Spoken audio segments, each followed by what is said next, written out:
Waalaikumsalam warahmatullahi wabarakatuh. Mohon izin Pak Ketua MDP Sejarah Pak Bukan. Jadi pada hari ini kita akan melanjutkan pertemuan rutin kita, Bapak Ibu, bincang santai ala guru sejarah bagian yang kedua. Dalam hari ini kita akan mencoba menyusun modul ajar atau FPP dalam istilah kurikulum 2013-nya yang memuat karakteristik dari kurikulum Merdeka gitu. Supaya apa nanti ketika kita ditanya, jangan sampai sejarah tidak tahu gitu karakteristiknya seperti apa. Nah, ini penting.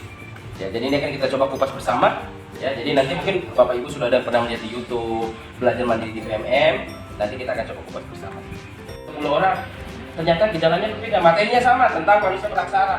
Tapi yang satu sudah baca banyak, anaknya dulu. Yang satu belum bisa membaca sama sekali. Yang satu pengetahuannya standar. Kita kasih obat yang sama, Bapak Ibu. Materinya sama persis, semua untuk siswa. Dokter kita tidak bisa terima kalau guru biasa aja. Padahal kita sama-sama profesional. Kita dapat yang sertifikasi itu karena dalam posisi guru sama dokter, orang yang menangani orang lain. Mungkin dampaknya sedikit berbeda. Ya, tidak sampai orang meninggal, tapi dampaknya jangka panjang. Ya, langsung ditulis saja Bapak Ibu. Boleh TP-nya tuh boleh 1, boleh 2, pokoknya untuk 1 kali pertemuan.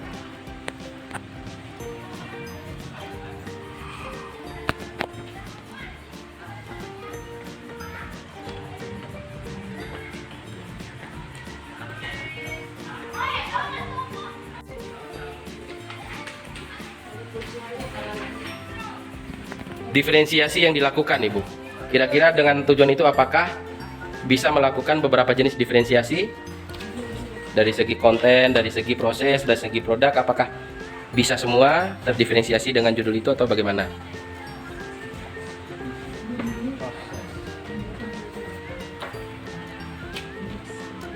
Tulis di sini bisa atau tidak?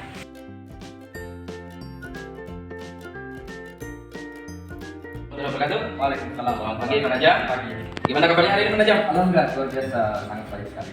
Baik, kita akan melanjutkan rangkaian kegiatan kita Pak Najam ya. Pada hari ini saya akan mencoba melakukan percakapan kelas observasi. Jadi nanti sebelum kita masuk kelas, saya ingin mengikuti kira-kira apa yang Pak Najam inginkan untuk saya amati di kelas itu. Nah, yang pertama tujuan pembelajarannya apa ini Pak Najam? Terkait dengan tujuan pembelajaran yang akan saya sampaikan di kelas terkait dengan setelah itu memahami latar belakang terjadinya perang dingin, kemudian menjelaskan dampak perang dingin bagi politik dan ekonomi global. Ini materinya untuk kelas berapa Pak Najam? Itu kelas 3 3 ya? Ya, kelas 12 sampai kita masuk kelas itu? kelas 4 ya. Oke. Nah, selanjutnya Pak Najam, dengan materi perang dingin tadi, kira-kira apa pengembangan yang ingin dicapai? Kalau pengembangan yang kita capai itu kesesuaian materi dengan asesmen tujuan pembelajaran, kemudian keaktifan siswa dan efektivitas metode pembelajaran ya. Nanti Ada lagi? ya ada lagi yang kita kembangkan terkait dengan yang lebih penting juga itu adalah pengelolaan kelas, kemudian penerapan pembelajaran yang berdiferensiasi juga seperti yang sudah kita bahas Ya, minggu lalu. ada tujuan FPP ya? Ya, FPP.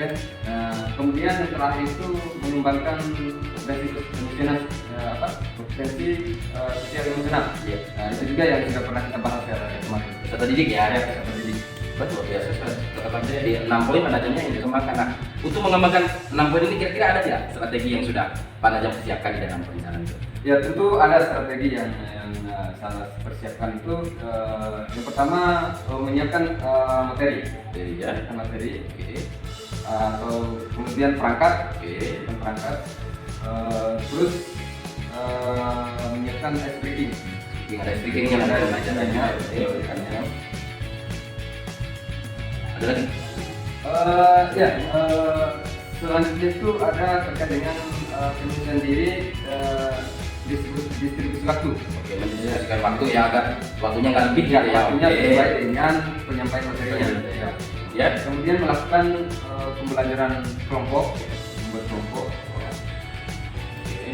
Kemudian melakukan metode diskusi yang dilanjutkan dengan presentasi siswa. Oke. Ya. Kemudian yang terakhir itu menyiapkan lembar kerja siswa.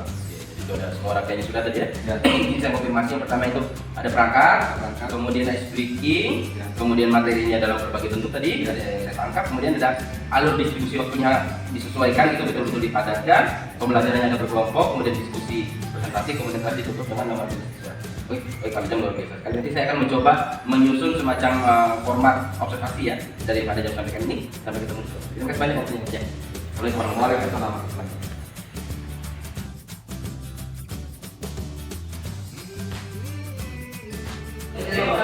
Assalamualaikum.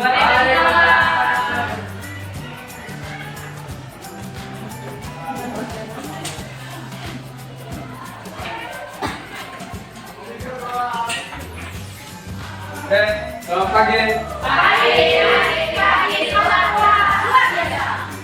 Kurang semangat saya. Ulang ya. Semangat pagi. Oke.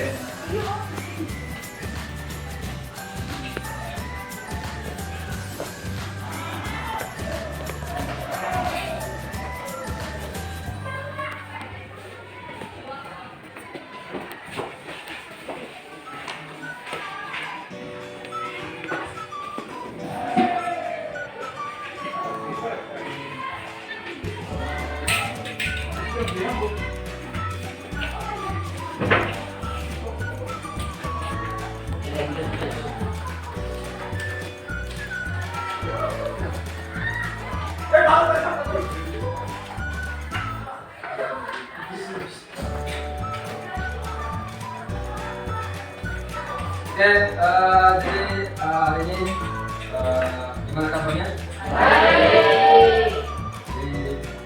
Sudah makan semua? Sudah kan?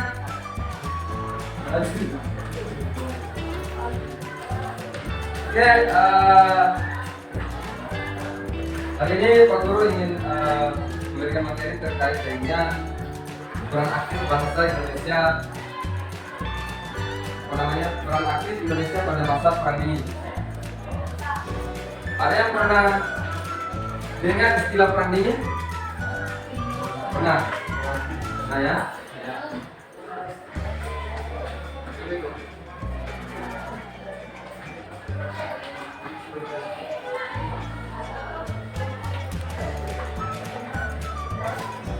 Jadi tiga ya. Iya. Kita apa namanya?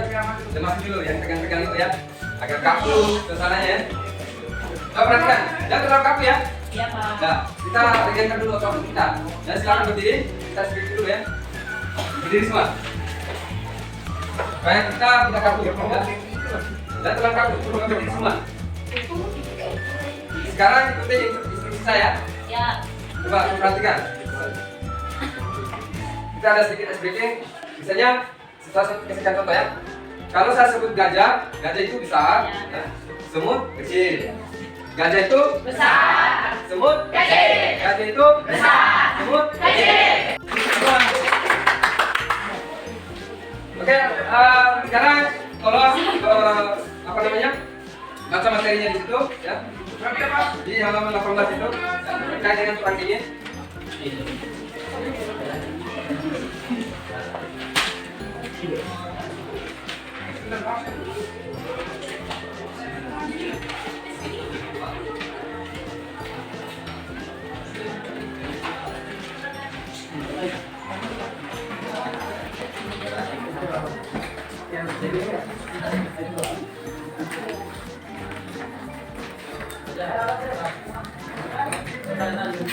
Ini dijak apa?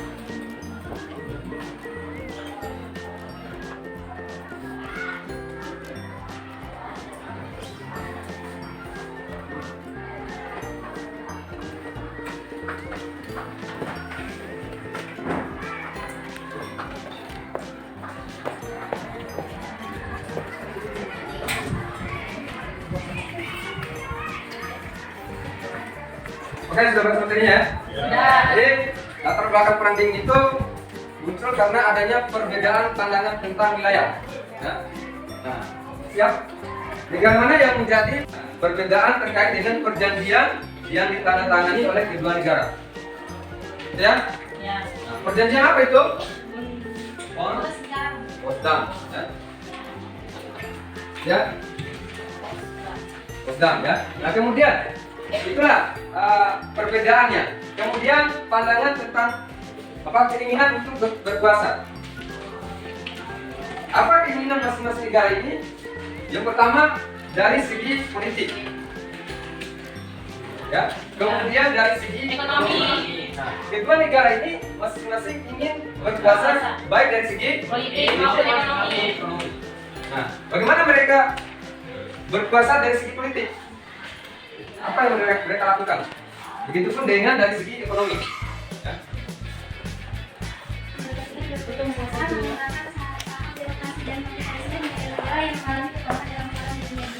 Ya, itu dari segi politik. Jadi Amerika Serikat itu ingin mengembangkan apa?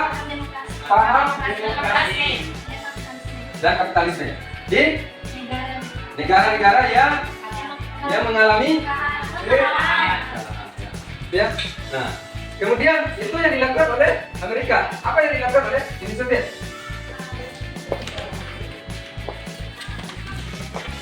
Apa yang dilakukan Uni Soviet? Ini jauh beda dengan kita. Apa? Ya, kalau Uni Soviet itu berpaham komunis. Ya.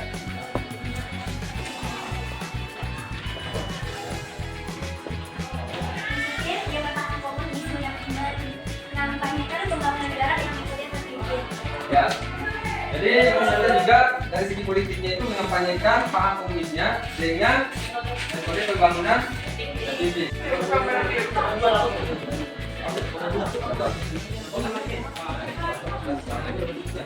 Biar kelompok ini yang akan menjawabnya dengan kritis.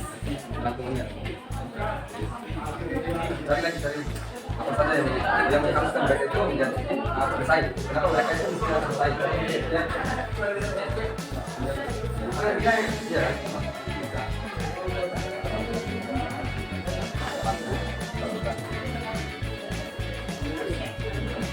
Pakai kertasnya. Jadi ada di sini.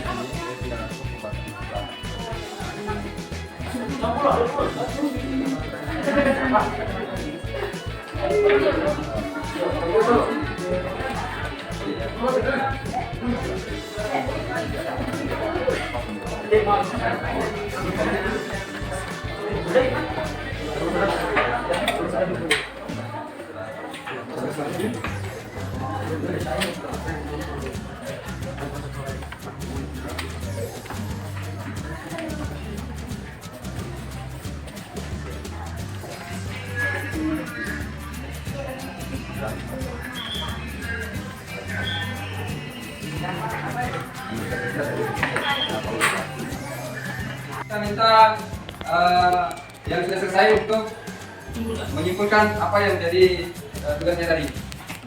3. Gitu, diri. Oke.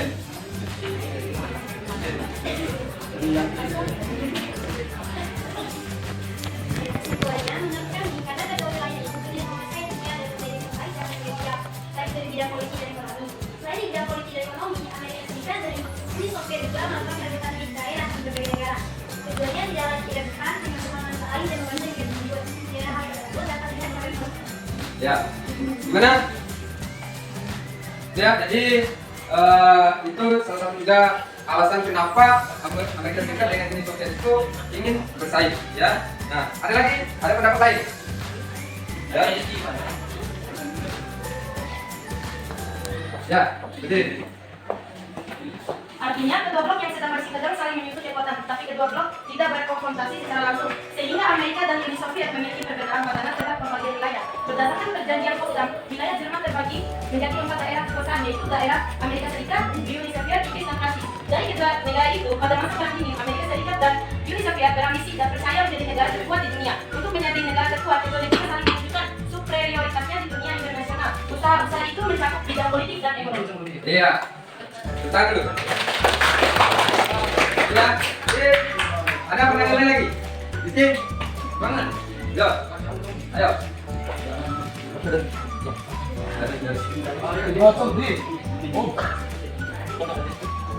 Mungkin terjadi karena adanya suatu perbedaan dari wilayah. Mereka juga ini melakukan kuasa baik dari segi politik maupun dari segi ekonomi, dan itulah yang menyebabkan Amerika Serikat dan Uni Soviet saling berperangan. Ya, jadi itu hal-hal yang menjadikan alasan juga kenapa Amerika Serikat dan Uni Soviet itu bersaing di dunia. Karena memang mereka itu ingin mengungguli satu sama lain atau ingin berkuasa di atas bumi ini. Jadi itulah yang menyebabkan bisa dari segi politik yang mereka jalankan, ekonomi juga, ya itu yang mereka lakukan. Mulai dari tiga, perhatikan, dengarkan baik-baik. Kata dingin, N. Repot aja Pak. Lanjut, negara. A. Amerika Serikat. Apa? T. Apa? Timur. R. Cepat.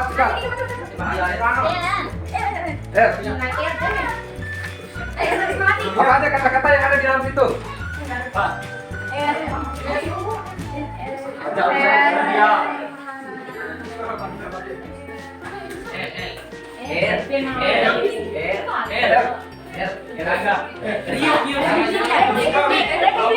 Republik.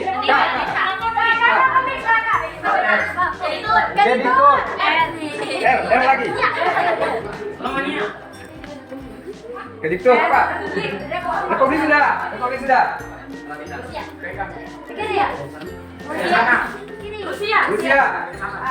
Rusia. Australia. Rizky. Australia. A lagi. Angola. Argentina.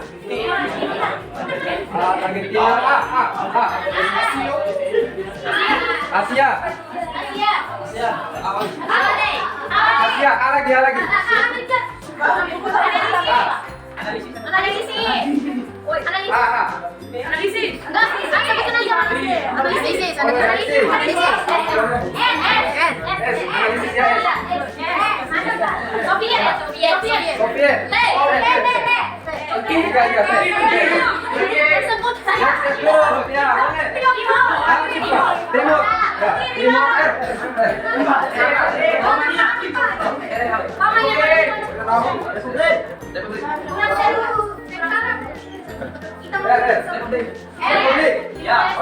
Oke. Pertanyaan kedua.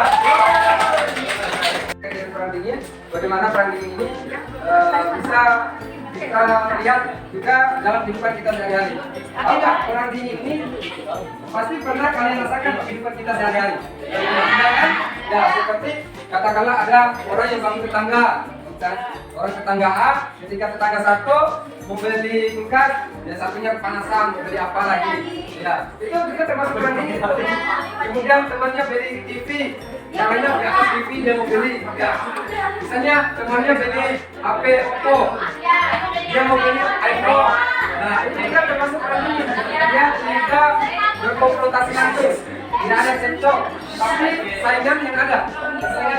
Nah, itu juga contoh perang dingin di kehidupan kita di masyarakat. Jadi itulah perang dingin, ya. Oke, jadi itu yang bisa kami sampaikan. Jadi Pak Guru juga berharap dulu ya, apakah ada yang perlu ditingkatkan? Nah, di mana letak keseruannya? Di mana letak keseruan pembelajaran kita ini? Apa? Gamenya seru ya. Umpa. Lagi. Isinya bagus ya. Apa? Bagus. Kemudian apa lagi? Jadi semangat ya? Jangan makan. Ya. Oke. Jadi itu ya. Nah, kemudian selanjutnya dari Pak Guru ada tugas nanti yang harus kalian kerjakan di rumah, ya. Jadi tolong kalau bisa kalian rangkum materi pembahasan kita hari ini, coba perhatikan baik-baik. Pembahasan kita hari ini bisa kalian rangkum, atau nanti kalau kalian misalnya saya malas tulis bisa jelaskan saja lewat video. Kalian video kan? Video, kemudian kalian menjelaskan bagaimana sih kesimpulan atau rangkuman dari materi kita hari ini, bisa videokan. Atau kalau yang nggak mau nggak pede dengan tampilan mukanya, bisa lewat audio saja. Oke, direkam kalian jelaskan terkait dengan materi kita hari ini ya. Kalian bisa rekam. Kalau yang tidak pede dengan, nah kalau ada yang nggak boleh dandan ya, kalau video nggak boleh dandan ya, nanti bisa divideokan, kalian videokan sendiri, di depannya kalian menjelaskan, atau kalian bisa kalian rangkum dengan menulis ya, nulis semacam artikel, nanti dikumpulkan kepada Pak Guru ya. Video juga itu dikirim video maupun rekamannya nanti ya. Oke, jadi apa? Nah, gimana?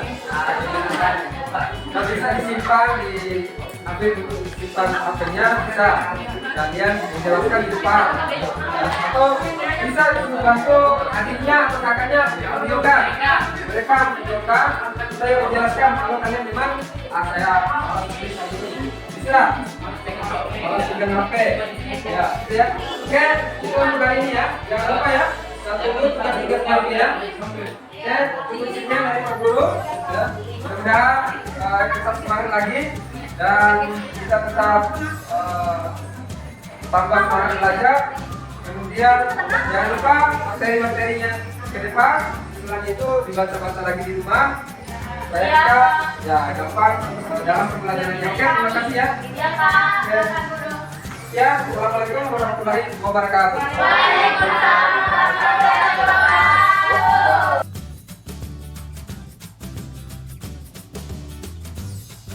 Assalamualaikum warahmatullahi wabarakatuh. Selamat siang Pak Najam. Kita sudah melakukan rangkaian kegiatan Pak Najam ya, mulai dari menyusun modul, kemudian melakukan percakapan terobservasi, menyusun angket untuk observasi.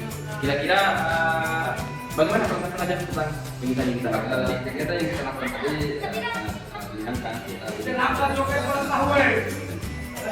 Tadi kan sudah Pak Najam tuh mencoba melakukan pembelajaran bervariasi ya, kemudian kompetensi sosial emosional juga dimasukkan. Apa yang Pak Najam rasakan dalam pembelajaran tadi? Yang saya rasakan ada satu pembelajaran tadi menarik ya, terkait dengan TSE-nya dan juga aktif, lebih aktif lagi, lebih aktif memberikan ilmunya Dengan masuknya kan? masuknya TSE.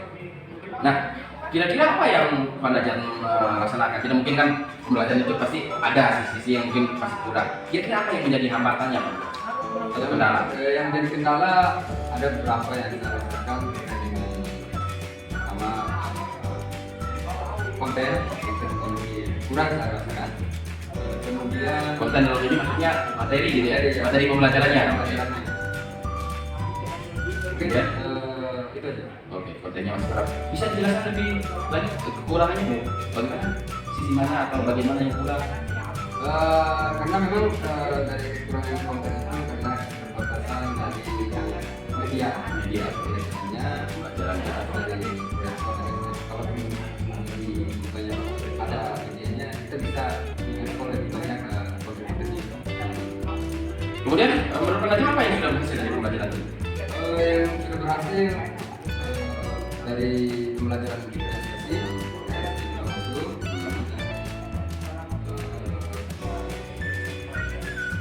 mungkin Oke.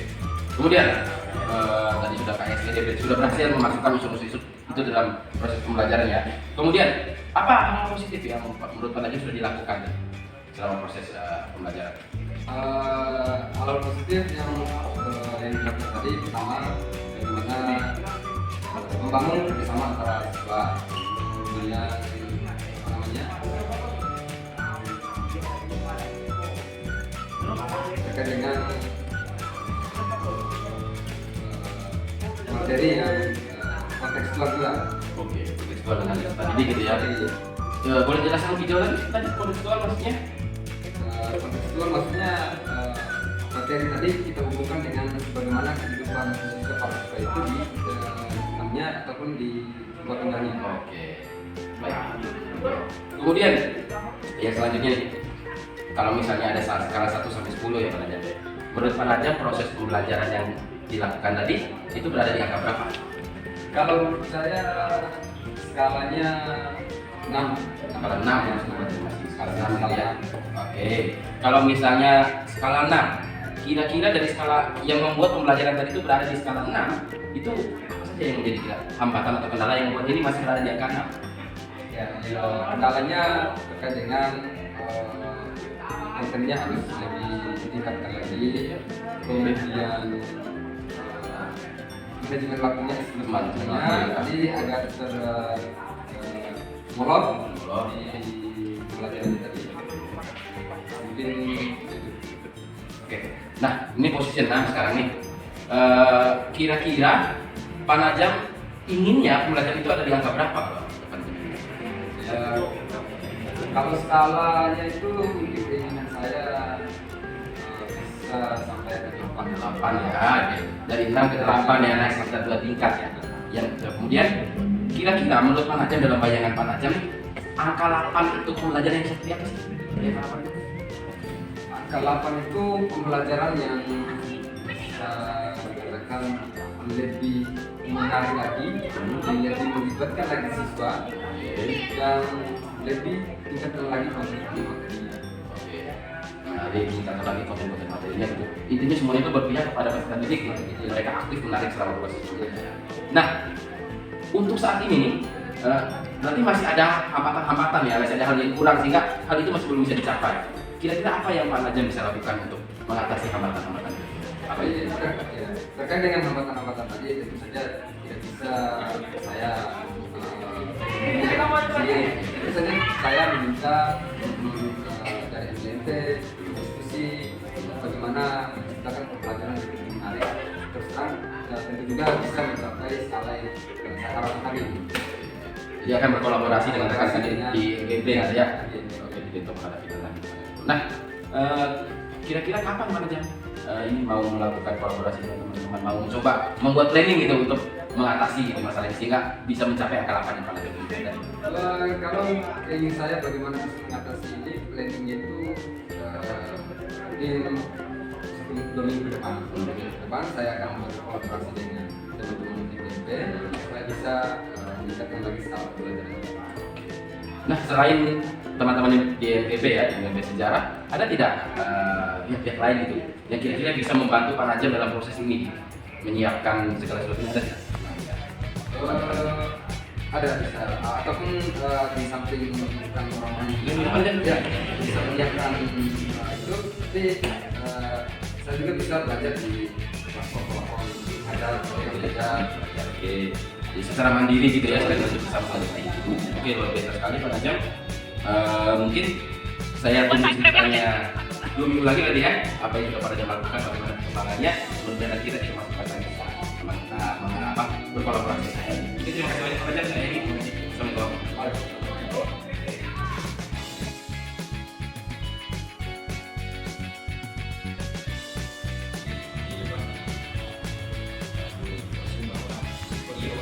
Ada ini yang tadi jadi tantangan ya, saya mau merasa kurang ini sehingga nanti melalui proses itu dia terus nanti diajak untuk menemukan solusi.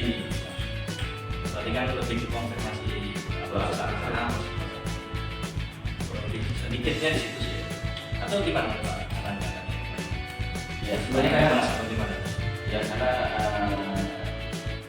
apa ya, prinsip-prinsip coaching yang 364 itu memang tidak terlalu muncul. Salah satunya karena sudah ada panduan, kemudian waktu juga begini ya, itu memang seperti misalnya kondisi idealnya yang diharapkan oleh beliau kan, ya seperti itu. ya. Tapi secara